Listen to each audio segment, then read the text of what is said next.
Hello everyone, welcome to your maths classes with your math teacher. कैसे हो आप सब? आई होप आप सब अच्छे होंगे। तो करते हैं आज की क्लास स्टार्ट। आज हम एक्सरसाइज 1.1 को कंप्लीट करेंगे। हम आए क्वेश्चन नंबर 14 में। 14 क्वेश्चन नंबर की स्टेटमेंट क्या कहती है? Let L be the set of all lines in X Y plane and R be the relation. हमें एक्स वाई प्लेन में एक क्या है, सेट ऑफ लाइन्स दिया हुआ है और आर हमें रिलेशन कैसे डिफाइन है कि L1 L2 वो वाला हमें L1 L2 का पेयर लेना है such that L1 is parallel to L2 कि L1 का रिलेशन कैसे हो L2 के साथ कि L1 जो है वो पैरेलल हो। हमें दिखाना है कि रिलेशन है वो इक्विवेलेंस है। अभी इससे पहले जितने भी क्वेश्चंस किए हमने एक्सरसाइज 1.1 के, उन सभी क्वेश्चंस में हमने इक्विवेलेंस रिलेशन के बारे में पढ़ा है कि इक्विवेलेंस रिलेशन कौन सा होता है। इक्विवेलेंस रिलेशन वही होता है जिसमें जो तीन कंडीशंस को सेटिस्फाई करता है। First one is reflexive, second one is symmetric और third is transitive.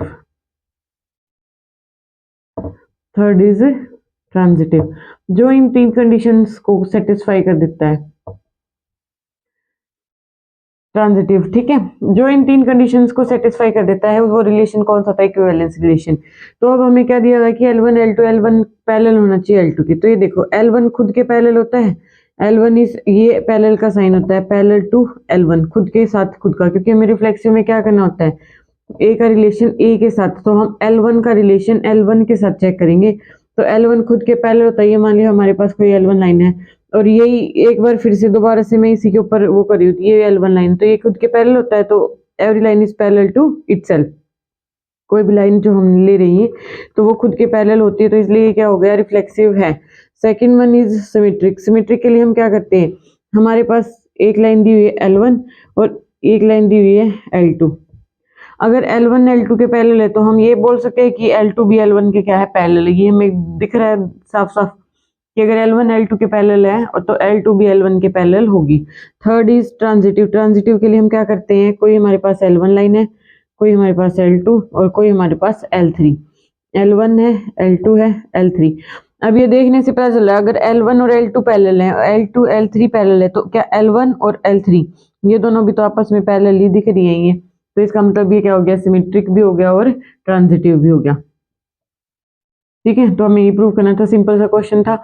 Equivalence relation की सिर्फ कंडीशन अप्लाई करनी थी। अगर L1 L2 के पैरेलल है तो यहाँ से L2 L1 के भी पैरेलल है, L1 L2 के पैरेलल है L2 L3 के, तो L1 और L3 भी आपस में क्या हो जाएंगे, पैरेलल। तो अब हमें क्या दे रखा है कि हमें इक्वेशन दे रखी है लाइन की इक्वेशन क्या होती है हमारे पास, y is equal to mx plus c, जहाँ पे c क्या होता है, कॉन्स्टेंट, और m क्या होता है, स्लोप। m को हम क्या बोलते हैं, स्लोप ऑफ द लाइन।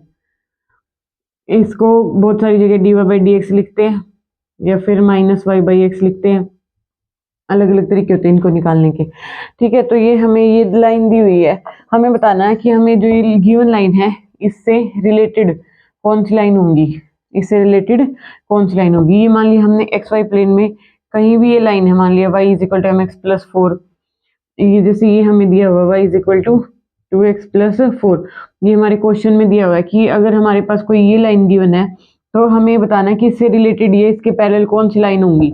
तो यहाँ पे ये देखो, ये हमारे पास m की वैल्यू है, m इज इक्वल टू 2, हमारे पास स्लोप क्या आ गया, 2 आ गया, और ये हमारे पास कोई कांस्टेंट होता है c। तो अगर इस लाइन के पैरेलल वो वाली लाइंस होंगी जिसमें स्लोप 2 होएगा, यानी कि अगर ये मान ली यहाँ पे स्लोप 2 है तो इसके पैरेलल ये वाली लाइन हो जाएगी, यहाँ पे भी स्लोप 2 होगा, यहाँ पे भी। सिर्फ क्या वेरी करेगी, c की वैल्यू, यानी कि जहाँ पे 4 है ये यहाँ पे हम 5 लिख सकते हैं, 6 लिख सकते हैं, 7 लिख सकते हैं, 8 कुछ भी। तो इसका मतलब y is equal to 2x plus k type की जो लाइन्स होगी ना, यहाँ पे k क्या है, कोई भी कांस्टेंट है। अब उसकी वैल्यू चेंज करते ही हमारे पास क्या हो जाएगा, इसकी वैल्यू चेंज करते ही ये स्लोप हमारे पास 2 ही रहना चाहिए और सिर्फ हम c की वैल्यू को वेरी करेंगे, तो ये हमारे पास इसके पैरेलल आ जाएंगे। तो ये हमारा क्वेश्चन नंबर 14 हो गया। नेक्स्ट हम करेंगे क्या, क्वेश्चन नंबर 15 और 16। बस आज ये एक्सरसाइज क्या हो जाएगी, फिर कंप्लीट हो जाएगी। आई होप आपने ये देख ली होगी सारी की सारी। अगर आप डे 1 से स्टार्ट करते हैं देखना तो आपको यहाँ तक आते आते बिल्कुल सब कुछ चीजें क्लियर हो जाएंगी।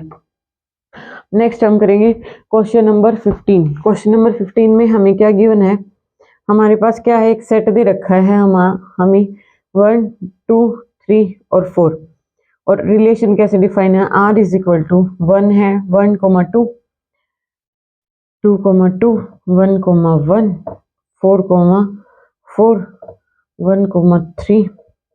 मैंने ये आपको बताया था एग्जाम्पल दिए थे, तब आपसे दोनों टाइप से क्वेश्चन पूछ सकता है। अब हमें ये डायरेक्ट रिलेशन दे दिया, ऑर्डर्ड पेयर दे दिए, अब हमसे ये पूछ रहा है कि इस सेट में से रिलेशन डिफाइन है, तो ये बताना है कि कौन कौन सी कंडीशन को सेटिस्फाई करता है। सबसे पहले हम रिफ्लेक्सिव को चेक करते हैं। रिफ्लेक्सिव के लिए मैंने आपको बताया, क्या बताया कि हमारे पास क्या होना चाहिए, ए का पेयर हमारे पास आर से बिलोंग करना चाहिए। ए का मतलब क्या, हर एक एलिमेंट का खुद के साथ रिलेशन होना चाहिए। अब यहाँ पे सेट में एलिमेंट कितने हैं, 1 2 3 4। अब हमें देखना है क्या सेट के हर एक एलिमेंट का खुद के साथ रिलेशन इसमें हमें दिया हुआ है या नहीं दिया। अब हम यहाँ पे सबसे पहले चेक करते हैं 1 1 हमारे पास ये रहा 1,1, 2 2 है 2 2 ये रहा 2,2। अब ये यहाँ पे 4,4 और यहाँ पे ये क्या है 3,3। तो हमारे पास सेट, हमें जो सेट दिया हुआ था उसके हर एक एलिमेंट का खुद के साथ रिलेशन हमें मिल गया, तो इसका मतलब ये रिलेशन कैसा हो गया, रिफ्लेक्सिव। ठीक है, सेकंड के लिए हम क्या करेंगे, सिमेट्रिक। सिमेट्रिक के लिए हम क्या चेक करेंगे, अगर हमारे पास ए कोमा बी का रिलेशन आर के अंदर, ए कोमा बी का रिलेशन हमारा अगर आर के अंदर प्रेजेंट है, तो क्या बी कोमा ए भी हमारा आर के अंदर है, बी कोमा ए भी आर के अंदर है। तो हम यहाँ से कोई भी एट रैंडम कोई भी देख लेना आपको, जैसे यहाँ पे मैंने ले लिया 1 2, 1,2 मैंने ले लिया, आर के अंदर हमारे दिया हुआ है। तो अब हमें चेक करना कि क्या 2,1 भी हमारे आर के अंदर है। तो 2,1 2 2 1 1 4 4 1 3 3 नहीं है, तो इसका मतलब 2 1 हमारा 1 2 तो है लेकिन 2 1 नहीं है, तो इसलिए ये क्या हो गया, नॉट रिफ्लेक्सिव, नहीं सॉरी नॉट सिमेट्रिक। क्योंकि सिमेट्रिक की डेफिनेशन क्या कहती है, अगर हमारा ए बी का पेयर रिलेशन के अंदर है तो हमारा बी ए का पेयर भी आर के रिलेशन के अंदर आना चाहिए, जो कि इस गिवन रिलेशन के अंदर प्रेजेंट नहीं है, तो इसलिए ये सिमेट्रिक नहीं है। Third one is transitive. Third one is transitive. Transitive के लिए हम चेक क्या करते हैं, अगर हमारे पास ए कोमा बी गिवन है रिलेशन के अंदर, ये हमें गिवन होता है, और ये बी कोमा सी है वो भी रिलेशन के अंदर गिवन है, तो हमें चेक करना है कि हमारा ए कोमा सी भी आर के अंदर प्रेजेंट है या नहीं है। तो हम कोई भी पेयर उठा लेते हैं, कहाँ से, बस हमें ये ध्यान रखना है कि जो इसका जो लास्ट एलिमेंट है वो इसका दूसरे पेयर का फर्स्ट एलिमेंट होना चाहिए। तो अगर मैं 1 से और कोई स्टार्ट रहा, अगर मैं कोई भी उठा लेती, जैसे 1 1 का पेयर ले लिया मैंने 1,1, ये हमारा ए बी हो गया, ये क्या हो गया हमारा ए कोमा बी। ऊपर समझा देते हो, एक सेकेंड मेरे करके इसको। सिमेट्रिक तो नहीं है ये हमारा। ओके, ट्रांजिटिव के लिए हमें क्या करना है, कोई भी पेयर उठा लिया मैंने ए कोमा बी, ए कोमा बी कोई भी पेयर उठा लिया, जैसे मैंने ले लिया 1,1, ये हमारे रिलेशन के अंदर है। अब हमें बी सी लेना, बी सी का मतलब क्या है कि हमारा जो इसका लास्ट एलिमेंट कौन सा है 1, तो 1 से स्टार्ट होता हुआ कोई भी पेयर 1 से स्टार्ट होता है, ये 1 2 ले सकते हैं, 1 3 ले सकते हैं, कोई भी ले लो, 1 2 ले लो, ये हमारा आर के अंदर है। हाँ, अब हमें चेक करना है क्या ए सी हमारा रिलेशन के अंदर बिलोंग कर रहा है या नहीं। ए सी यहाँ से आप देख सकते हैं, ए सी का मतलब 1 और सी का मतलब 2, क्या हमारा 1 2 आर के अंदर बिलोंग कर रहा है, तो ये रहा, तो इसलिए हमारा रिलेशन क्या बन जाएगा, ट्रांजिटिव बन जाएगा। तो हमारा आंसर क्या होगा कि रिफ्लेक्सिव तो है और ट्रांजिटिव भी है, बट नॉट सिमेट्रिक। सिमेट्रिक नहीं है, क्योंकि अगर ए भी प्रेजेंट है तो बी प्रेजेंट होना चाहिए उसके लिए, लेकिन वो नहीं है। ओके, तो ये हमारा question number 15, last question of the exercise 1.1 is R is equal to A comma B such that A is equal to B minus 2 comma B greater than होना चाहिए 6। Okay, choose the correct answer. हमें options दिए हुए हैं, ए हमारे पास क्या है 2,4 R से बिलोंग कर रहा है, बी हमारे पास क्या है 3,8, ओके, सी हमारे पास क्या गिवन है 6,8 और डी हमारे पास क्या गिवन है 8,7। ये हमारा आर से। अब हमें क्या करना है, इनमें से हमें देखना है कि हमारी इस कंडीशन को सेटिस्फाई करने वाला ए बी का कौन सा पेयर इस आर के अंदर बिलोंग करेगा। हमें सबसे पहली कंडीशन क्या दी है कि बी हमारा ग्रेटर देन 6 होना चाहिए। बी अगर ग्रेटर देन 6 होना चाहिए तो हमारे यहाँ पे बी की वैल्यू देखो, ये 4 है, ये 8 है, ये 8 है, ये 7 है, तो ये ऑप्शन तो नहीं हो सकता क्योंकि बी की वैल्यू हमें क्या दी ग्रेटर देन 4, लेकिन बी यहाँ कितना है 4 है।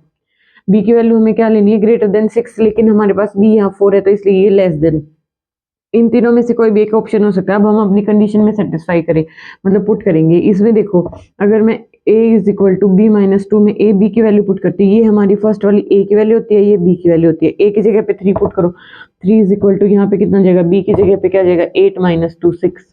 तो क्या 3 इज इक्वल टू 6 होता, नहीं होता, तो कंडीशन को सेटिस्फाई नहीं कर रहा, तो ये हमारा आर के अंदर नहीं बिलोंग करेगा।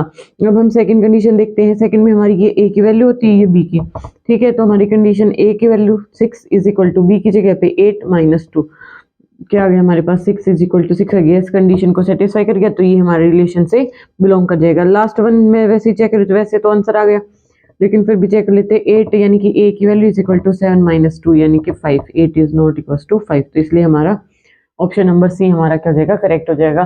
तो ऐसे हमने हमारी एक्सरसाइज 1.1 कंप्लीट किया। आई होप आपको समझ आ गई होगी। जो चीज़ आपको समझ नहीं आई है वो आपको कमेंट करके पूछना है, और क्या करना है, ज़्यादा से ज़्यादा लाइक शेयर एंड सब्सक्राइब करना, और कमेंट करके बताना है कि आपको कितना समझ आ रहा है। ओके, स्टार्टिंग से देखना है तभी आपको समझ आएगी। Thank you so much.